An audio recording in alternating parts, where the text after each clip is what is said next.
Welcome to the Daily Plunge. We are in the prophet Ezekiel, chapter 4, verses 1 through 17.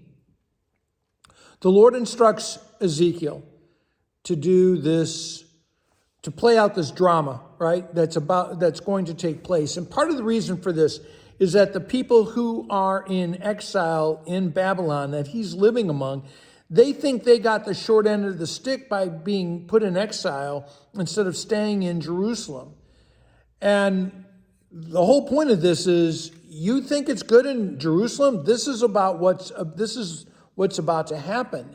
That city is about to be laid siege to. And so he instructs him to, make this clay city, to put his face to it, to put an iron pan between him and the city, and how he's going to be laying on his left side, the right side being the right side, the left side being the wrong side, for 390 days. I mean, think about that. He's talking about laying on his side for over a year, for 13 months. That's crazy stuff. This is like a ridiculous sitcom. And he tells him, I'm going to put the sin of the people upon you. Now, this is interesting for us because if he's doing this to the prophet Ezekiel, and this is just playtime, right?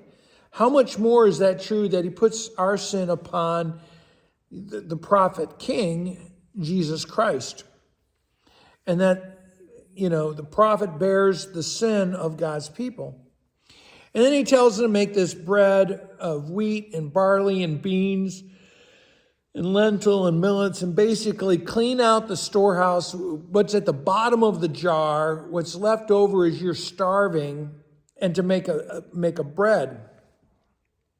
And that's odd. It's an odd bread, it's a bread with beans in it, kind of odd.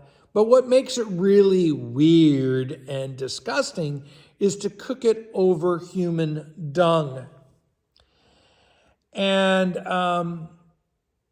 so that is really the bread of the siege. It's a bread of punishment, this poop bread, as it were.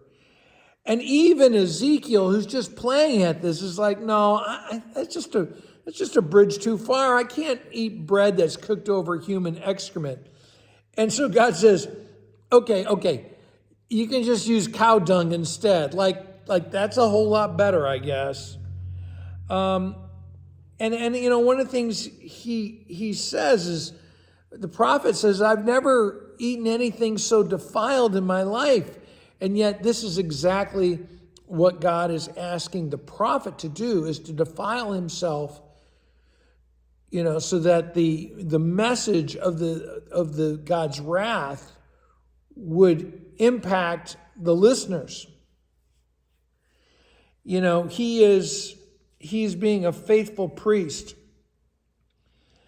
And, part of all this is that, who is this prophet? Well, he's God's servant. And what is this visual aid that these people need to understand? And who is eating crap bread for their sake?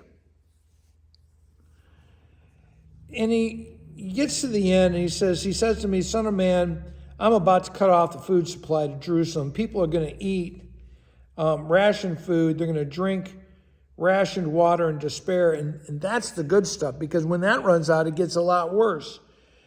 And for the food and water are going to become scarce, and they'll be appalled at the sight of each other, and will waste away all because of their arrogant sin.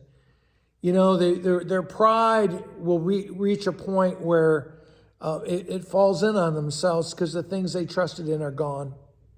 And that's the message of God's word. Hey, thanks, friends. Have a blessed day.